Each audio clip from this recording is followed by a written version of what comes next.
ও বলে যে বয়স বাড়লে কি হয়েছে, মন তো আমার এখনো যুবক। আরে ভাই, আপনারা ঠিক কইতে কইছি আমি? তাহিরি শ্রোতা আপনারা, হ্যাঁ? তো তাইলে ঠিক বেঠিক বলতেছেন কেন? তো জিজ্ঞেস তো করি নাই ভাই। সরি ভাই, কিছু করার দেয়। ওই যে ভিডিও ম্যানরা বলবে যে জামশেদ মজুমদার কি অহংকার নিয়ে কথা বলে, মানুষের তুচ্ছ করে কথা বলে। আরে এগুলা ওনারা কি করতেছে এখানে? আসতে ইসলাম শিখতে আসে, ঠিক বেঠিক আপনি সিদ্ধান্ত দিবেন। এই যখন থেকে শ্রোতারা ঠিক বেঠিক সিদ্ধান্ত দিচ্ছে, তখন থেকে বক্তারা যা খুশি তা বলে যে ঠিক কিনা, লোকে কয় ঠিক ঠিক হয়ে যায়, শেষ। আর কোনো মানদণ্ড নাই ঠিক বেঠিকের, কোনো কোরআন সুন্নাহ থেকে দলিল প্রমাণ লাগে না। খালি বক্তা কবু ঠিক কিনা, শ্রোতা কবু ঠিক, এই ঠিক, ব্যাস। অবক্ষয় তো খালি যুবকদের হয়নি, বুড়াদেরও হয়েছে। এক সময় তো কমেডিয়ান শ্রোতা ছিল না, বক্তব্য শুনতো কোরআন সুন্নাহ থেকে। হ্যাঁ, কি শুরু করছেন ভাই? কি এগুলো? কি শোনেন না আপনি? আপনার মন কোথায়? আমি তো শুনতে পাচ্ছি আমারটা নিজে ভালো। এই তোমরা সাউন্ড সিস্টেম ধরবা না, একদম বরাবর আছে এটা। আপনি মনোযোগী হন।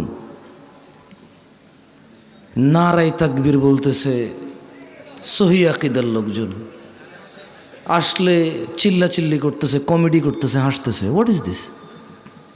হ্যাঁ, আপনাকে নিষেধ করছি না ধরতে ভাই? আপনাকে তো নিষেধ করছিলাম না ধরতে, ধরলেন কেন? সাউন্ড সিস্টেম তো ভালো ছিল, কেন ধরছে? নিষেধ করছি না সাউন্ড?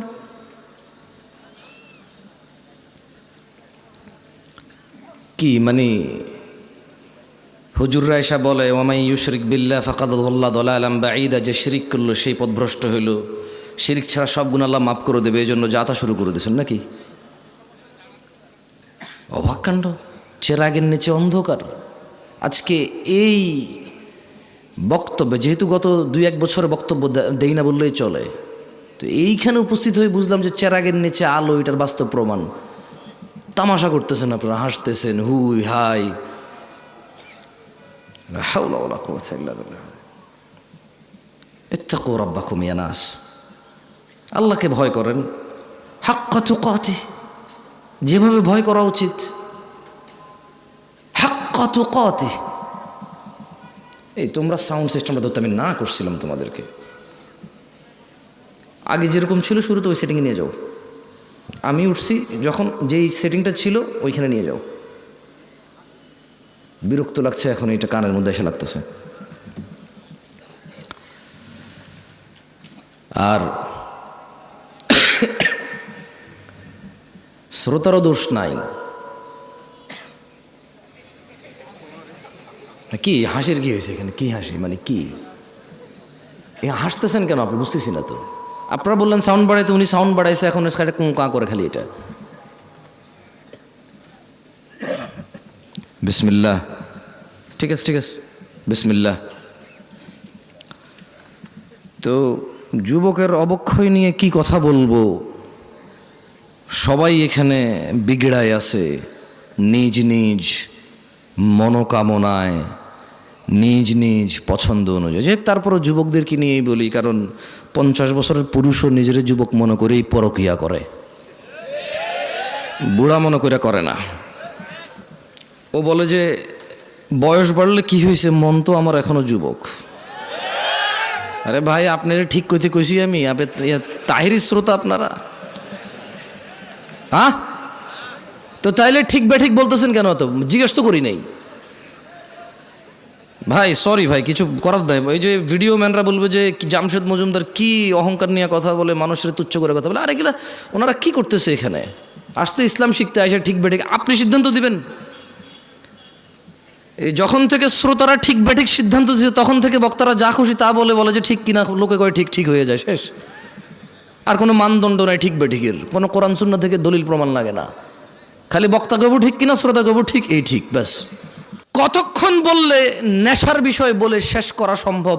আর আমি বা কতটুকু জানি কতটুকু অধঃপতন হয়েছে। যুবতীর বেপরদা, পর্দাহীনতা, এইটা নিয়ে যদি কথা বলি তাহলে কতক্ষণ বলা সম্ভব? কতটুকুই বা বলার জ্ঞান রাখি? উলঙ্গ থেকে মানুষ বেপর্দা থাকতো, তারপর মানুষ জামা কাপড় পরলো, ওগুলো পরে এখানে সেখানে এমন ডিজাইন করছে উলঙ্গর চাইতে বেশি ভালগার দেখা যায়। তারপর কিছু মানুষ বোরখা বানানো শুরু করলো, স্ট্রবেরি কালার, পিঙ্ক কালার, বুকের সামনে ফুল, নাভির নিচে ফুল, কোমরের মধ্যে পিতা দিয়ে টাইট করে বান্দা দিয়া হাত এভাবে তুইলা মেয়েরা মাদ্রাসার হাঁটে এখন। তো যুবতীর, আমার বোনের বেপরদা নিয়ে কথা বললে কতক্ষণ কথা বলবো আর কতটুকুই বা বলা সম্ভব, আমি বা কতটুকু জানি। যুবকের অবক্ষয় নিয়ে কথা বললে রাস্তাঘাটে কোনো মেয়ে ছক্কা লুডু খেলে না, সবগুলা যুবকরাই তো খেলে। রাস্তাঘাটে যুবতীরা সিগারেট, গাঁজা, ইয়াবা সেবন করে বেড়ায় না, যুবকরাই করে। এখনো সিনেমা হলের টিকিট যুবক যুবতীকে ফুসলায় ফাসলায় আর 2টা টিকিট কেটে নিয়ে যায় সিনেমা দেখতে। এখনো জানার সমস্ত বিল যুবক ভরে। রাস্তাঘাটে মারামারি, গালিগালাজ, এগুলো যুবকরাই করে, পুরুষরাই করে। আবার আল্লাহ থেকেও আদিষ্ট হয়েছে প্রথমে নিজের চক্ষু অবনত করে লজ্জাস্থানের হেফাজত করতে। সেই যুবক কিনা বেপরদা মহিলার দিকে তাকিয়ে থেকে ফেসবুকে পোস্ট করে, মাইক হাতে বেয়ে কথা বলে, জায়গা জায়গায় সমালোচনা করে, সমাজটা নষ্ট হয়ে গেছে, নারীরাই নষ্টের মূল, বেপরদা চলে, সব ছেলে নষ্ট করে দিছে। অথচ ও ল্যাংটা হাঁটলেও পুরুষের জন্য আল্লাহর পক্ষ থেকে আদেশ, নিচে তাকাবে তারপরে হাঁটবে। ও নিচে তাকাবে না, নিজেরটা মানবে না, আরেকজন মানে নাই সেটার সমালোচনা করে বেড়ায় যুবক। এখানকার যুবকের ধারণা পর্দা মানে হচ্ছে মহিলা, পর্দা মানে মা, বোন, স্ত্রী, কন্যা, দাদি, নানি, ফুফি, খালা। পর্দা মানে মহিলা।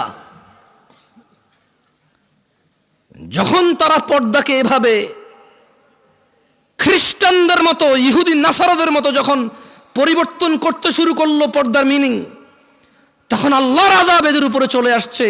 এদের মহিলারা বলতেছে যে আরে পর্দা কি পোশাকে আছে নাকি, মনে হলো পর্দা। কারণ এরা পর্দার অপব্যাখ্যা করেছে, এরা পর্দার মানে সমস্ত মহিলার বদনাম করেছে। কিন্তু নিজেকে যে আল্লাহ নিচের দিকে তাকানোর জন্য বলেছে, ওই মহিলার দিকে না তাকাইতে বলেছে, নিষেধ করেছে, সেটা সে মানেনি। ঘরে সিলিন্ডার গ্যাস ব্লাস্ট হলে নতুন বউ মারা গেছে, পুকুরে পড়ে মারা গেলে নতুন বউ মারা গেছে, যে বউটা যৌতুক দেওয়ার কথা ছিল যৌতুক দিতে পারে নাই, মোহর দিয়ে বিয়ে করার কথা ছিল, পুরুষ যৌতুক নিচ্ছে। এরপরে বলতেছে সমাজে পুরুষ নির্যাতন হয়, আপনারা জানেন না। তো তুই কি পুরুষ রে বেটা? পুরুষ তো মহিলাকে টাকা দিয়ে বিয়ে করে, তুই তো টাকা নিচ্ছিস। পুরুষ তো মহিলাকে টাকা দিয়ে বিয়ে করে, পুরুষ উপার্জনের জিম্মেদার নিজেকে মনে করে। মা বোনকে কাজে লাগাই দেয় না, মেয়েকে কাজে লাগাই দেয় না। পুরুষ মর্যাদা সম্পন্ন হয়, বলবে 3 বেলা খাবো, না পারলে 2, না পারলে 1। কিন্তু জিম্মেদারি উপার্জনের আমার বোনের না, আমার মায়ের না। যদি করে মুসলমান মেয়ে, কোনো হারাম কিছু নাই, মহিলা কাজ হতে পারে। আল্লাহ আমাদেরকে বোঝার তৌফিক দান করুন। কি এখনো কি হাসি পাচ্ছে? নাম হচ্ছে সালাফি কনফারেন্স। বসে আছে যারা নিজেদেরকে দাবি করে মানহাজুস সালাফের মধ্যে যারা আছি আমরা। মানহুমুস সালাফ, সালাফকে আসহাবান নবী সাল্লাল্লাহু আলাইহি ওয়াসাল্লাম, নবী সাল্লাল্লাহু আলাইহি ওয়াসাল্লামের সাহাবারা হচ্ছে সালাফ। আমরা বলছি আমরা ওদের অনুসরণকারী, আর বসে বসে কমেডি করি এখানে এসে। আল্লাহ আমাদেরকে বোঝার তৌফিক দান করুন। সরি, আপনারা মনে কষ্ট নিয়েছেন আমার কোথায়? দুঃখজনক, এই শীতের মধ্যে এত কষ্ট করে বসে আছেন হাসি তামাশা করার জন্য, মোবাইলে কমেডি দেখেন, এখানে বসে আছেন কেন? মনে রাখতে হবে যুবক ভাই আমার, বর্তমানে আমাদের যুব সমাজের অসংখ্য সংকট, অসংখ্য সমস্যায় জর্জরিত আমাদের সমাজ। এর মধ্যে নাম্বার 1 আর নাম্বার 2, কোনটা 1 নাম্বার কোনটা 2 নাম্বার এটা বলা কঠিন হয়ে যাবে। নেশা আর জেনা, জেনা 1 নাম্বার নাকি নেশা 1 নাম্বার এটা বলা কঠিন হয়ে যাবে, এমন ব্যাপক হারে হয়েছে। ছেলে জেনার সম্পর্ককে প্রেম বলে, ভালোবাসা বলে। ছেলে জেনার সম্পর্ক কন্টিনিউ করে কেন? বিয়ে করবে আশ্বস্ত হয়ে। সে জেনাকে হালাল মনে করে নিয়েছে, কারণ সে মনে করে ওই মেয়েকে সে বিয়ে করবে, এই জন্য তার জন্য এটা হালাল মনে করে সে। অথচ সে ভুলে যায় সে মারা যেতে পারে। সে ভুলে যায় ওই একই মেয়েকে বিয়ে করলেও বিয়ের আগের সম্পর্ক হারাম হারাম বলেই থাকবে লিপিবদ্ধ।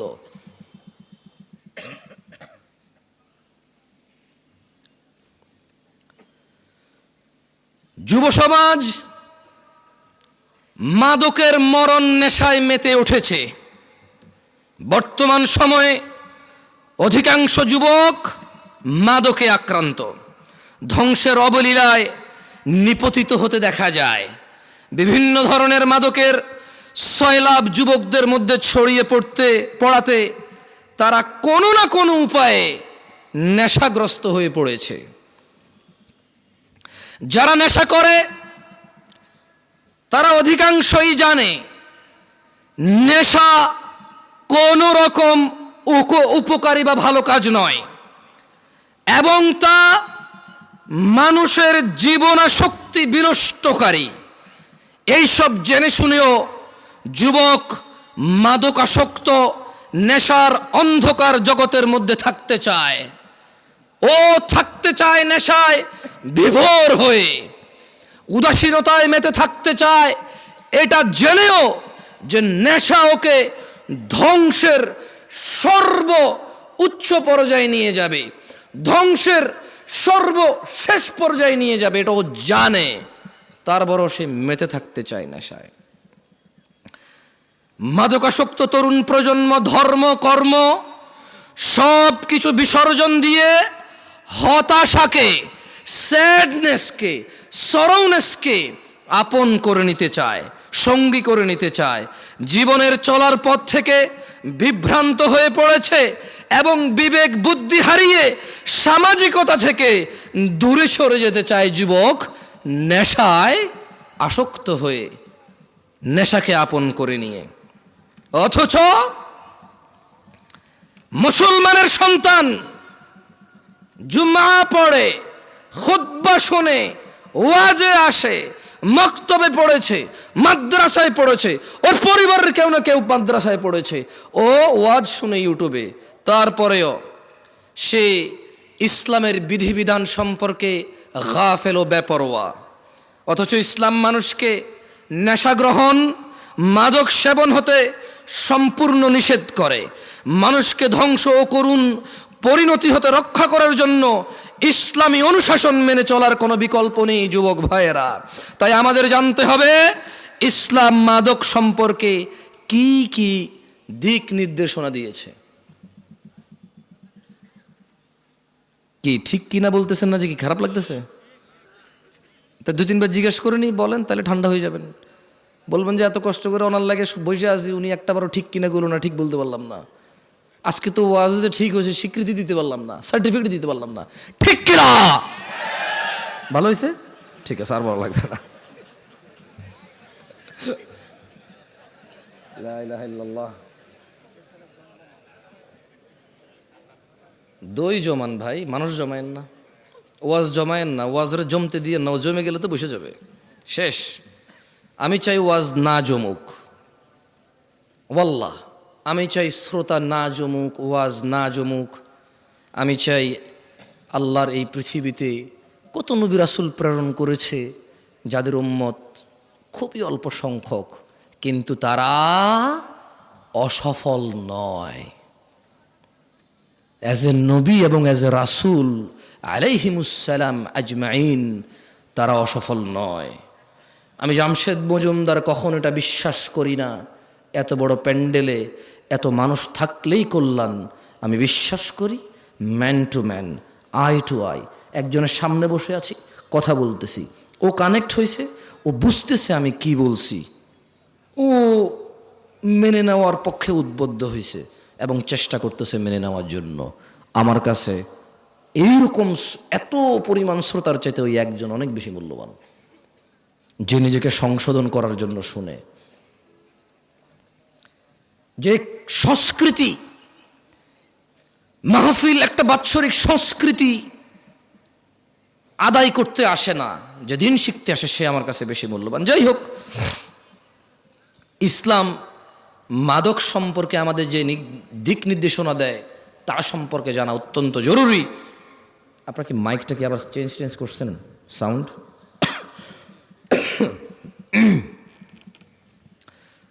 রাসূলুল্লাহ সাল্লাল্লাহু আলাইহি ওয়াসাল্লাম মাদক সম্পর্কে সতর্কবাণী উচ্চারণ করে বলেন, যে কোনো ধরনের নেশাজাত পানীয় হারাম। কোন ধরনের? এইগুলা বলিয়েন, ঠিক ঠিক জিজ্ঞাসা করবো না, মানে এতক্ষণ তো কথা বলছি, এখন দুই একটা হাদিস পড়বো, আয়াত পড়বো, আপনাদেরকে জিজ্ঞেস করব। যেটা জিজ্ঞেস করব ক্লাসে যেমন শিক্ষকরা ছাত্রদেরকে পড়ায়া জিজ্ঞেস করে, ছাত্ররা বলে, আমি চাই একটা হাদিস পড়বো, আপনাদের জিজ্ঞেস করব, আপনারা বলবেন। তাহলে কি হবে, আপনারা যখন বলবেন এটা আপনারা ইজিলি মুখস্থ করতে পারবেন, মনে থাকবে ইনশাআল্লাহ। আল্লাহ আমাদেরকে তৌফিক দান করুন, আমিন। তাহলে মুহাম্মদ সাল্লাল্লাহু আলাইহি সাল্লাম বলেছেন যে কোন ধরনের নেশাজাত পানীয় হারাম। কয় ধরনের? কোনটা কি বাদ গেছে? টিকটিকির লেজ, ইয়াবা, গাঁজা, এগুলো তো হাদিসের নাম নিয়ে নাই, এগুলো হাদিসে নাম নিয়ে নাই। কিন্তু যেই জিনিসের নেশা হয় সেটা হারাম কে বলেছে? মুস্তাফা আলাইহিস সালাম। তিনি আরো বলেন, কুল্লু মুস্কিরিন খামর, নেশাজাত যে কোনো দ্রব্যই মাদক, ও কুল্লু মুস্কিরিন হারাম, আর যাবতীয় মাদকই হচ্ছে হারাম। ওয়ামান শারিবাল খামরা ফিদ দুনিয়া ফামাতা ওয়া হুয়া ইউদমিনুহা লাম ইয়াতুব, আর যেই ব্যক্তি দুনিয়াতে মাদক সেবন করে অতঃপর নেশাগ্রস্ত অবস্থায় মৃত্যুবরণ করে তওবা না করে, লাম ইয়াশরাবহা ফিল আখিরা, আল্লাহ সুবহানাহু ওয়া তাআলা আখিরাতে তাকে মদ পান করা থেকে বঞ্চিত করবে। তাহলে আমরা বুঝলাম আনার জান্নাতি ফল, আঙ্গুর জান্নাতি ফল, মদও জান্নাতি পানীয়। মদ কি? মদ কি? জান্নাতি পানীয়। তবে জান্নাতি পানীয় যে মদ, ওখানে নেশা নাই। বিশ্বে আমরা মানুষরা যে মদ তৈরি করি সেই মদের নেশা আছে, আর যদি নেশা না হয় এটাকে মদই বলা হয় না। বুঝে আসছে না? আসে নাই? ওটাকে শরবত বলে। কি বলে? যেটা খেলে নেশা হয় না ওটাকে কি বলে? আর যেটাই খেলে নেশা হয় সেটাকে কি বলে? মদ। আখিরাতের মধ্যে নেশা হবে না, কিন্তু ওটার নাম মদ। কেমন? আল্লাহ আমাদেরকে বুঝার তৌফিক দান করুন, আমিন। মানব সভ্যতার প্রতি মারাত্মক হুমকি সৃষ্টিকারী দেশের অন্যতম অভিশাপ মাদকাসক্তি। মাদক দ্রব্যের নেশার ছোবল এমনই ভয়ানক যে তা ব্যক্তি, পরিবার, সমাজ, দেশ থেকেই বিচ্ছিন্ন করে না খালি, বরং তা সমগ্র জীবন ধ্বংস করে দেয়। মানবতার মুক্তির কাণ্ডারি ইসলামই সর্বনাশা মাদক সম্পর্কে মানব জাতিকে সর্বোচ্চ সতর্ক করেছে।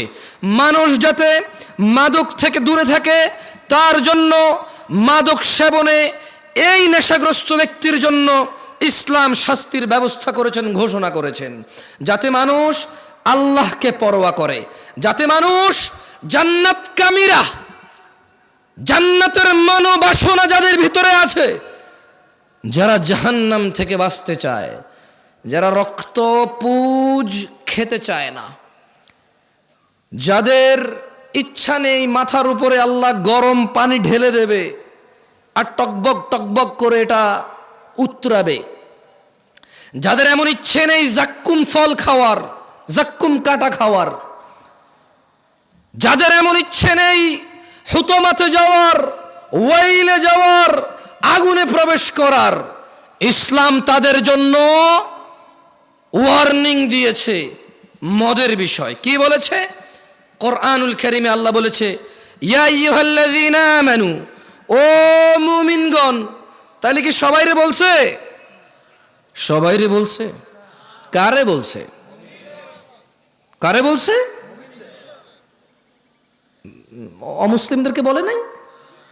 irrelevant to them because they don't believe in Allah subhanahu wa ta'ala. তারা আল্লাহকে বিশ্বাস করে না, সো তারা আখিরাতকে বিশ্বাস করে না, জান্নাতকে বিশ্বাস করে না, জাহান্নামকে বিশ্বাস করে না। বলে যে আমরা দেখছি না তো এটা। অথচ তারা আলোকে বিশ্বাস করে দেখা যায় না, বাতাসকে বিশ্বাস করে দেখা যায় না। এরপরে আবার প্রতিবেদন আসবে, এই জমিন থেকে অমুক গ্রহে যেতে 10 লক্ষ কোটি বছর লাগবে। তুই কেমনে বুঝছস? তুই কি গেছস? যে ফিরে আসছিস? বুঝছো? হ্যাঁ, আমি গেছি, 10 লক্ষ কোটি বছর লাগছে আমার।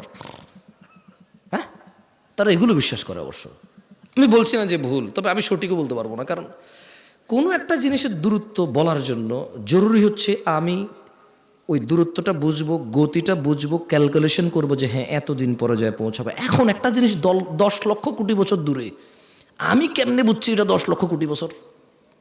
মানে আমি কিছু কি, মানে কোন একটা গতিশীল কিছুকে তো বানাইতে হয়েছে, বানায় মাপতে হয়েছে, এটা যদি এই গতিতে যায় তাহলে 10 লাখ কোটি বছর লাগবে। এখন এটা এই গতিতে 10 লাখ কোটি বছর লাগবে কেমনে বুঝছি? ওই দূরত্ব তো আমি দেখতেছি না। তারা এগুলো বিশ্বাস করে। তারা জান্নাত জাহান্নাম বিশ্বাস করে না, বলে যে দেখছি না। অথচ ঘুমের মধ্যে মানুষ কান্না করে, কেন? সাপে কামড় দিছে। ঘুমের মধ্যে মানুষ ঘামায়া যায়, কেন? খাদে পড়ে যাচ্ছে। ঘুমের মধ্যে মানুষ হাউ মাউ করে চিল্লায়, কেন? ওর বাপ মারা গেছে, মা মারা গেছে। উঠে দেখে যে না, ও স্বপ্নে দেখেছে। ও ঘুমে কষ্ট পায়। ঘুমে কি পায়? কষ্ট পায়। সে জাহান্নামে যে আযাব আছে সে সেটা অনুভব করতে পারে না, বলে যে দেখি নাই। তাহলে আল্লাহ কাকে বলেছে? খেয়ে ফেলেছেন, চা নাস্তার ব্যবস্থা করেন, এরা তো ওয়াজ খেয়ে ফেলে। ইয়া আইয়ুহাল্লাযীনা আমানু, হে তোমরা যারা ঈমান এনেছো, ইন্নামাল খামরু ওয়াল মাইসিরু ওয়াল আনসাবু ওয়াল আজলাম রিজসুম মিন আমালিশ শাইতান ফাজতানিবুহু লাআল্লাকুম তুফলিহুন। ও আমার যুবক ভাই, মনোযোগ দিয়ে শোনো, তোমার রব কি বলছে। তিনি বলছেন, ও তোমরা যারা ঈমান এনেছো, নিশ্চয় মদ, জুয়া, প্রতিমা ও ভাগ্য নির্ণয়ক তীর হচ্ছে ঘৃণ্য বস্তু, শয়তানের কারসাজি। সুতরাং তোমরা এইসব বর্জন করো। কেন বর্জন করবে? লাআল্লাকুম তুফলিহুন, লাআল্লাকুম তুফলিহুন। মদ ছেড়ে দাও, লাআল্লাকুম তুফলিহুন। জুয়া ছেড়ে দাও, লাআল্লাকুম তুফলিহুন, যাতে তোমরা সফল হও, বিজয়ী হও। কোন মানুষ মদ খেয়ে, নেশা করে অথবা জুয়া খেলে সফল হবে না, ইম্পসিবল। আল্লাহ সুবহানাহু ওয়া তাআলা বলেছে এটা, যে তোমরা মদ ছাড়ো, জুয়া ছাড়ো। কেন? লাআল্লাকুম তুফলিহুন, যাতে তোমরা সফল হতে পারো। আবু দারদা রাদিয়াল্লাহু আনহু থেকে বর্ণিত, তিনি বলেন, আমাকে আমার প্রিয় বন্ধু রাসূল সাল্লাল্লাহু আলাইহি ওয়াসাল্লাম এই মর্মে ওসিয়ত করেছেন, লা তাশরাবিল খামর ফাইন্নাহা মিফতাহু কুল্লি শারর। একদা আবু দারদা রাদিয়াল্লাহু আনহু বলছে যে মুহাম্মদ সাল্লাল্লাহু আলাইহি সাল্লাম আমার বন্ধু আমাকে ওসিয়ত করেছে। কি করেছে? কি করেছে? আপনারা ঠিক বলতে বলতে অভ্যস্ত তো, ওইটাই খালি বলেন, অন্য কিছু আর বলেন না। কি করেছে? ওসিয়ত করেছে। আমার সাথে পড়েন হাদিসটা। বলেন, আবু দারদা রাদিয়াল্লাহু আনহু থেকে বর্ণিত, না, জোরে বলেন। আবু দারদা রাদিয়াল্লাহু আনহু থেকে বর্ণিত, তিনি বলেন, আমাকে আমার প্রিয় বন্ধু রাসূলুল্লাহ সাল্লাল্লাহু আলাইহি ওয়াসাল্লাম এই মর্মে ওসিয়ত করেছেন, লা তাশরাবিল খামরা, ও আবু দারদা তুমি কখনো মদ পান করিও না, ফাইন্নাহা মিফতাহু কুল্লি শার, কারণ মদ, নেশা সকল অকল্যাণ, সকল খারাপ, সকল পাপের চাবিকাঠি। বুঝছেন না বুঝেন নাই? মানে একজন মানুষ যদি নেশা করে, এই পৃথিবীতে আর এমন কোনো খারাপ কাজ নাই যেটা তার দ্বারা সম্ভব না। এটা কি আমি বলছি? আবু দারদা রাদিয়াল্লাহু আনহু বলছে। ওনাকে ওসিয়ত করেছে কে? আবার খাইছে, আর একটু যা নাস্তা দেন এদেরকে। ওসিয়ত করেছে কে?